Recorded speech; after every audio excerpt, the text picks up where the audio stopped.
Olá, muito obrigada por estarmos juntos até agora na nosso 19º encontro, né? Faltando só um para a gente finalizar. Então, vamos continuar com os desafios das lideranças positivas 2, falando sobre gestão de carreira e aposentadoria. Não tem como a gente falar em gestão de carreira e aposentadoria se a gente não lembrar das nossas siglas, né? PCS ou PCCR, Plano de Cargos e Salários, ou Plano de Cargos, Carreiras e Remuneração. Esse último agora é mais usado pelas empresas, né? Entretanto, a gente lembra que só por esses planos, ou um ou outro, ele não estabelece satisfação, nem para os funcionários e nem as objetivos. É tudo interligado. Tem que existir outras formas, né? Outros métodos, outros projetos e também, sobretudo, o alinhamento dos interesses pessoais com os interesses da organização. Ninguém pode ficar de fora do PCCR. Todos têm que ser inseridos ali. Todas as adversidades existentes têm que ser inseridas nesse PCCR, considerando todas as potencialidades de cada um, né, os interesses de cada um. Então é difícil, por isso que a gente fala, é muito difícil você montar um PCCR. Você não pode simplesmente montar um programa PCCR lindo, maravilhoso e implantar na empresa sem que as pessoas tenham esse interesse, sem estudar o interesse das pessoas. Então, para a gestão de carreira, que passa por estágios muito importantes dentro da empresa e, sobretudo, em estágios muito importantes dentro da nossa vida pessoal. Que a gente já viu lá atrás a questão da criança, do adolescente, do adulto, do idoso, como é a vida, como deveria ser, ou como eu posso conseguir essa vida de tal forma a alinhar a minha carreira, a minha vida pessoal, né? De como esse indivíduo depende, ele pode despender interesse em formatar uma carreira profissional, ou não. Então, por isso que a carreira profissional não depende só da empresa, depende de todo um equilíbrio, vamos dizer assim, da vida pessoal também, e de que ele está disposto a fazer. Então, tem estratégias, né, para uma carreira profissional, que nós já falamos, que é o desenvolvimento positivo da criança e do jovem, desenvolvimento do adulto, que é a consolidação profissional, e o bem envelhecer, que é o envelhecimento positivo. E o desenvolvimento de uma carreira profissional, a estratégia, principalmente, ela passa pela infância até a idade adulta. Por que isso?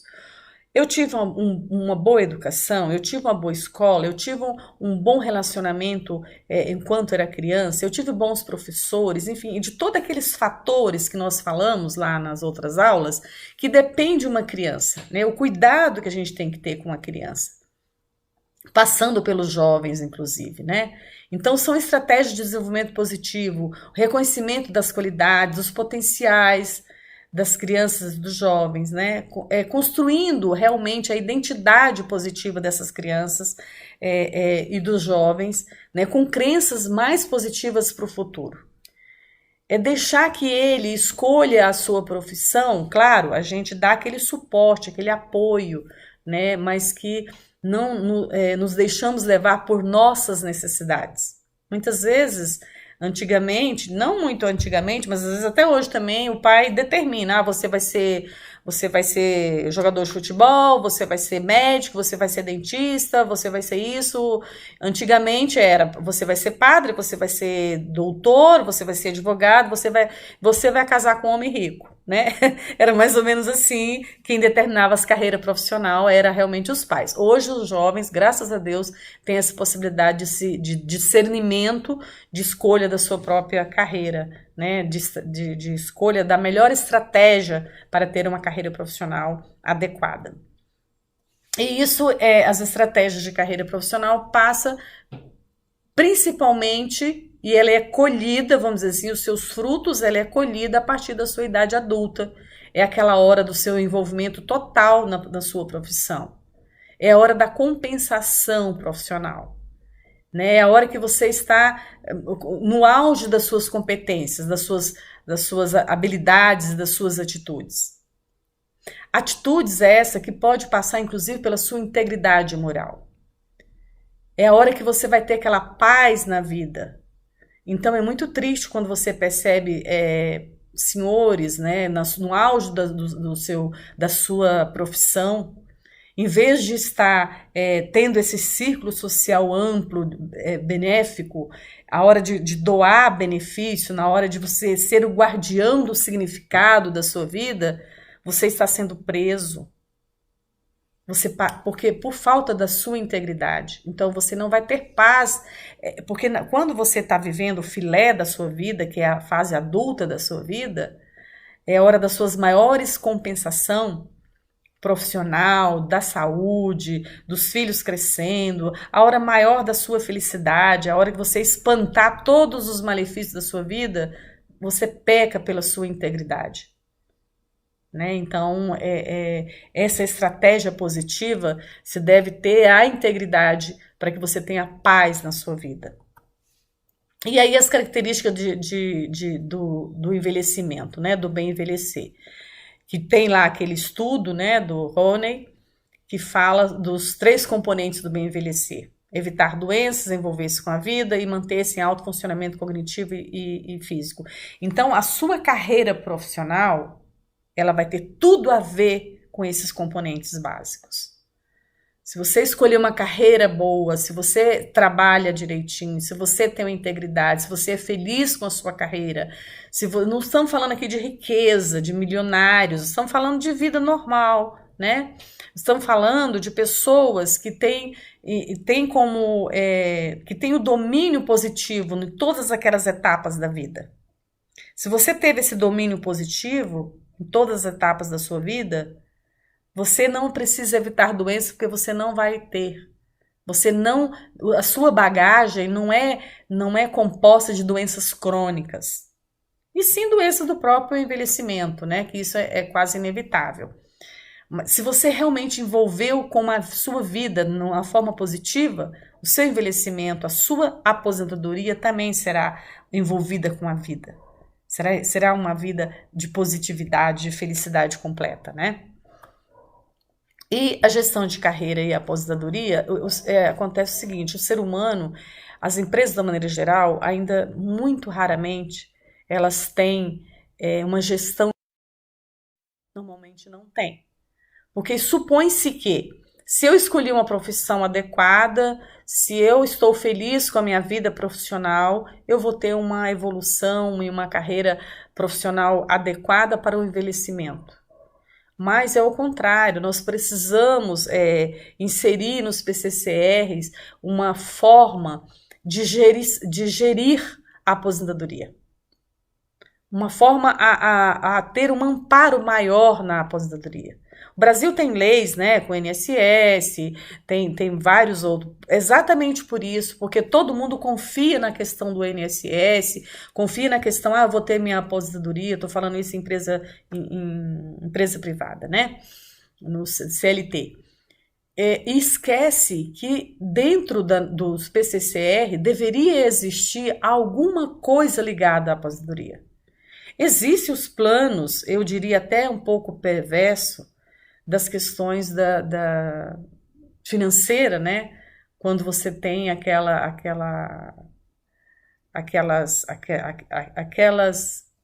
vamos dizer assim, planos, né? De previdência, né? De previdência privada. Então, os planos de previdência privada não tem. Normalmente, não estou acusando todos, mas normalmente não tem uma explicação razoável para os funcionários. E a gente vai adquirindo aqueles planos de previdência privada e no final dá muita dor de cabeça. Então tudo isso teria que ser previsto nos planos do PCCR, né, de forma que o sistema fosse buscar um estímulo maior, né, para que você desenvolva as suas competências dentro das empresas, que você se sinta bem, se trabalha legal, claro, depende muito de você, mas que não fica esquecido essa grande parcela da nossa vida, que é a aposentadoria. né? Porque outra coisa, muitas vezes é na aposentadoria que você consegue essa paz, é que você se sente realmente preparado para compartilhar o que é de melhor em você. E muitas vezes esse melhor em você é o conhecimento. Muitas vezes não é o dinheiro adquirido ao longo dos anos, muitas vezes é o seu próprio conhecimento, né? Então, esse entendimento das novas crenças, dos valores, orientam as práticas organizacionais, né? Além de ser um ponto de referência que possibilita a criação de planos capazes de visualizar, de vislumbrar de forma efetiva a construção de um futuro melhor. Então, depende de mim a minha carreira e depende de mim mesma a minha aposentadoria. Claro, se eu puder juntar isso à minha empresa, ao sabor de um trabalho com significado, a um sabor do trabalho que me dá o flow, aí sim, a minha carreira vai chegar, a minha aposentadoria, com todo esse fôlego de poder contribuir mais, né, para a sociedade. E aí, nos planos de cargos, carreira e remuneração, existem objetivos claros, né, para as empresas e para as pessoas. Manter equilíbrio salarial interno e externo, equidade e justiça, aqui englobando todos os tipos de adversidade, né, com conhecimento prévio das capacidades das pessoas, captar e manter pessoas competentes, é óbvio, né, construir oportunidades de progresso, tanto para a empresa como para as pessoas, contribuir para o cumprimento dos objetivos dos demais processos de gestão de pessoas, porque às vezes a gestão de pessoa tem lá 1001 projetos, mas nenhum projeto vai para frente porque o PCCR está emperrado também, né? A questão da remuneração, a questão da justiça está emperrada, então a gestão de pessoas leva a culpa de tudo, mas não tem condições de levar isso para frente, então o PCCR ajuda nisso. Facilitar o cumprimento dos objetivos e metas organizacionais. Só organizacionais? Não, objetivos e metas também pessoais. Etapas da elaboração do PCCR, eu listei aqui as principais, tem várias etapas, mas as principais estão elencadas aqui, que é o planejamento, a estruturação de cargos, a estruturação de salários e a políticas de remuneração, né, englobando tudo isso, com aquela comissão de trabalho. Essa comissão tem que ser justa, tem que ser realmente sair dali parte dos próprios funcionários, porque eles precisam de instrumentos, né, de diagnósticos, de diretrizes e principalmente de divulgação, né? A gestão de pessoa é muito importante que participe dessa comissão de trabalho, é muito importante que o funcionário, que os líderes participem disso, porque senão vai ficar uma coisa meio que só da empresa, né? Essa estruturação de cargo é preciso um delineamento de cargo muito objetivo, que os seus requisitos essenciais seja muito, muito, muito delineado realmente. Por que isso? Porque isso vai rebater lá na remuneração, né?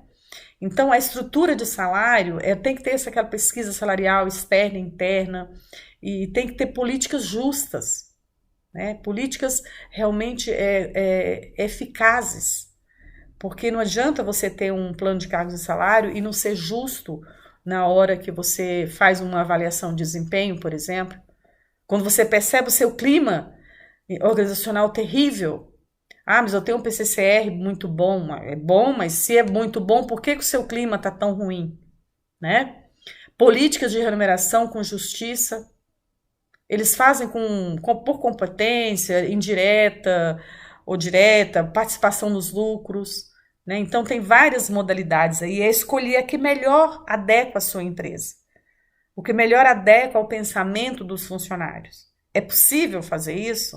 Porque o fácil é colocar no papel, o difícil é ter credibilidade, né? A questão da credibilidade no seu plano. Então é muito interessante que o que tenha, você faça. Não colocar coisas milagrosas e depois não conseguir honrar, né, com esses compromissos. E a carreira, a gente vai falar também mais uma vez, que depende muito, né, do que o profissional adquiriu ao longo dos anos, as suas funções e cargos que ele adquiriu, é o seu chá, né, a sua competência, habilidade, atitude que ele adquiriu ou que ele fez durante os anos da sua vida. e que não tem como planejar a sua carreira sozinho. Ela também deve ser promovida pela empresa, mas o seu desenvolvimento profissional é desenvolvido por você, pela própria pessoa, pelas suas trilhas de aprendizagem positiva, né? Que aí sim você vai ter uma carreira positiva. Quando a gente fala em trilha de aprendizagem, engloba aqui toda a sua vida, toda a vida da pessoa, não é só a vida profissional. Quando eu falo em trilha de aprendizagem, a gente tem que ver os livros que você lê, os tipos de músicas que você ouve, os tipos de pessoas que você tem relacionamento. É tudo uma questão de aprendizagem ligado à sua profissão. E também que não é ligado à sua profissão para você ver o que existe. Em que você pode usufruir dessa para melhorar a sua profissão ou que você pode isolar que não está correto. Então a trilha de aprendizagem é todo um global, né? É tudo muito amplo. E a carreira, a transformação do perfil empresarial não se faz exclusivamente por desejo dos dirigentes. Muitas vezes, eu quero transformar o. Você tem que ver que isso é uma conscientização coletiva, faz parte de um todo, que a cultura, a construção de uma cultura melhor, essa mudança desse perfil depende também da mudança das pessoas. E nós já falamos, mudar não é fácil, né? É um paradigma. Então não adianta o gestor, o líder chegar lá e falar, vamos mudar tudo. Não, você precisa encontrar um foco mais voltado para o desenvolvimento. E nisso a psicologia positiva ajuda muito, com ferramentas aliadas a outras ciências, né? E que tornam esse processo de evolução de forma que desenvolve o pessoal e o organizacional de forma mais gratificante, né? Então, esse foco voltado para o desenvolvimento, a psicologia positiva pode ajudar e muito. Então, para esses mini experimentos aqui, que é de fácil entendimento, tá aí todas as perguntas, você faz naquele caderninho separado que nós combinamos, né? E aí responde e você mesmo vai refletir sobre isso que está escrito aí. Tente fazer, é muito bom. E na nossa próxima aula nós vamos continuar falando das ferramentas da psicologia positiva. É a nossa última aula, né? E dos desafios profissionais e pessoais, organizacionais, que essas ferramentas poderão ser de grande valia. Na apostila tem sites onde procurar essas ferramentas, e as ferramentas mais práticas que nós já falamos, né? Por exemplo, a questão do feedback, né? Tivemos uma aula só sobre isso. E aí nós vamos falar e mostrar como essas ferramentas serão úteis para esses desafios. Muito obrigada e sunshine para todos.